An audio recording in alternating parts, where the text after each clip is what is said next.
क्या आप जानते हैं कि इंश्योरेंस क्या होता है? क्या आप इंश्योरेंस पॉलिसीज बेचने का काम करना चाहते हैं? अगर हाँ, तो ये वीडियो जरूर देखें। वेलकम टू अलोहोमोराज Careershala in collaboration with UNICEF and project युवा।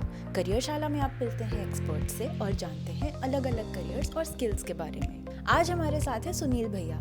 आइए उनसे जानते हैं कि इंश्योरेंस में क्या होता है और वो इस फील्ड में कैसे आए। हॉस्पिटल में जॉब करता था। मैं देखता था कि लोग हॉस्पिटल में आते हैं, बिल्स पे करते हुए उन्हें बहुत सारे इश्यूज होते हैं। मींस हर वक्त हर किसी के पास बहुत सारा कैश होता नहीं, फंड्स होते हैं लेकिन अलग अलग जगह इन्वेस्टेड होते हैं। तो समहाउ वो एक इमोशंस को देखते हुए मैं इंश्योरेंस में आ गया। मैंने शुरुआत की थी डोर टू डोर। मैं मार्केट में जाता था, किसी भी मार्केट में चला जाता था। मेरे पास एक पुराना एक स्कूटर था, उसको लेके किसी मार्केट में चला जाता था। मार्केट में जाके शॉप टू शॉप लोगों से बात करता था, जब लोग मानते ही नहीं थे उस टाइम। बट स्टिल मैंने कभी भी किसी नेगेटिव चीज को अपने ब्रेन में नहीं आने दिया। हमेशा नेगेटिव चीज से लर्न किया कि कोई मना कर रहा है तो वो आज वो उस स्थिति में है कि वो मना कर रहा है, लेकिन आने वाले समय वो मेरी बात मानेगी। ऐसा हुआ। एंड कस्टमर को बेनिफिट दे रही है। We are giving them mental peace when taking the insurance and we are giving them mental peace for 365 days। पूरे 365 दिन के लिए वो अपने माइंड को रिलैक्स रखते हैं कि अगर कुछ हो गया तो there is a organization who is going to take the charge. Insurance company उनका हॉस्पिटल का बिल क्लियर करेगी, लेकिन अगर क्लेम नहीं आता तो they are more than happy because वो इनकम टैक्स बेनिफिट भी ले पाते हैं। इस फील्ड में आते हुए किन चीजों का ध्यान रखना चाहिए?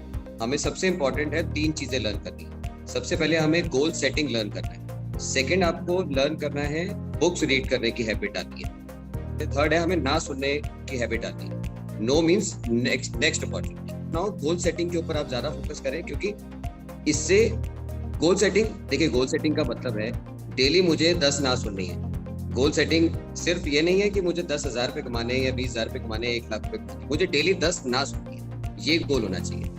इसके लिए कैसे एग्जाम्स और क्वालिफिकेशंस की जरूरत रहती है?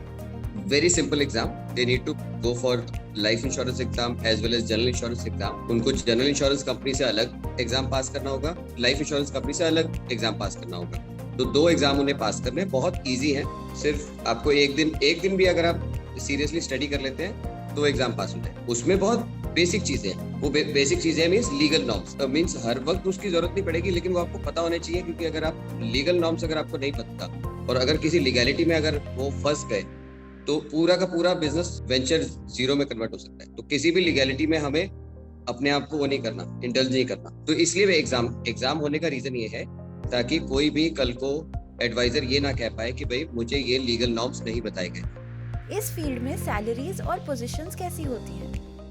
इतना टेक्नोलॉजी सपोर्ट है, इतना बढ़िया व्हाट्सएप, फेसबुक, इंस्टाग्राम सपोर्ट है हमारे पास, टेक्नोलॉजी सपोर्ट है। तो उसके साथ अगर आप बात करें, सीरियसली काम करे, कोई डेली अगर कोई 10 ना सुनते हैं तो by the end of 1 month, first month 1 person can earn from 5,000 to 10,000। तो कंडीशन ये है 10 ना रोज सुनते हैं तो एक महीने में फर्स्ट मंथ में 5,000 to 10,000 इनकम होगी, सेकेंड मंथ में 10,000 to 20,000 इनकम होगी, डेली 10 ना सुनने की कंडीशन में। तो gradually you can increase 5 to 10,000 every month. In that case insurance company आप एक ऑप्शन भी देती है कि यू कैन डायरेक्टली आप उनकी डायरेक्ट पेरोल पर जा सकते हैं। 5 इयर्स के बाद आपको हर महीने इंसेंटिव आएगा। और you can transfer to your family member. आप अपने घर में किसी में भी फैमिली मेंबर को वो एजेंसी ट्रांसफर कर सकते हैं, क्योंकि एम्प्लॉय एजेंट एजेंसी होल्डर नहीं बन सकता। मींस इंश्योरेंस कंपनी आपकी परफॉर्मेंस को देखते हुए आपको एम्प्लॉय हायर कर सकती है, अच्छी सैलरी ऑफर कर सकती है और बहुत सारे एक्स्ट्रा प्रिविलेजेस ऑफर कर सकती है। तो वो धीरे धीरे सब मैनेजमेंट को दिख जाता है कि हाँ, ये जो एडवाइजर है ये आने वाले टाइम के बहुत अच्छे ब्रांच मैनेजर बन सकते हैं या सीनियर ब्रांच मैनेजर बन सकते हैं। तो वो अपने आप आपको अप्रोच करना शुरू कर देते हैं, because they need good people. Next step, they need to approach LIC office and a general insurance company, और वहां पर उनको मैनेजर डेप्यूट कर दिए जाएंगे। मैनेजर उनको उनका एग्जाम प्रोसेस करेंगे, डॉक्यूमेंटेशन करेंगे, और मिनिमम एज 18 ईयर होना जरूरी है, ये ध्यान रखिएगा। 18 साल की एज मिनिमम होनी जरूरी है।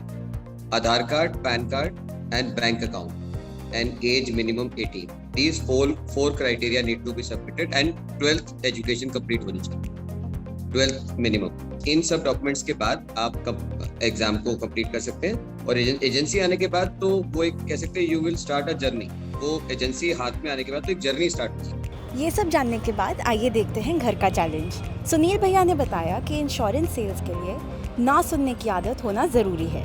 इस घर के चैलेंज में हम देखेंगे कि हम भी ना सुनने की प्रैक्टिस कैसे करें। दिए गए टॉपिक्स में से एक चुनें और किसी फैमिली मेम्बर से डिस्कस करें। आपके फैमिली मेम्बर यदि आपके आइडिया को इनकार करके आपको ना बोलें तो उनसे मनवाने की कोशिश करें। जानिए कि वो किस आइडिया के लिए हाँ या ना कहते हैं। आपके टॉपिक्स हैं वेकेशन पे जाने का प्लान बनाना, नया घर खरीदना, नई गाड़ी खरीदने का प्लान बनाना, नया मोबाइल फ़ोन खरीदने का प्लान बनाना। फैमिली से ना वाले आइडियाज़ को हाँ में बदलवाने की कोशिश कीजिए।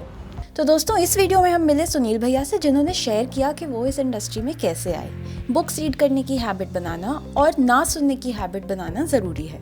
लाइफ इंश्योरेंस एग्ज़ाम और जनरल इंश्योरेंस एग्ज़ाम पास करना ज़रूरी है।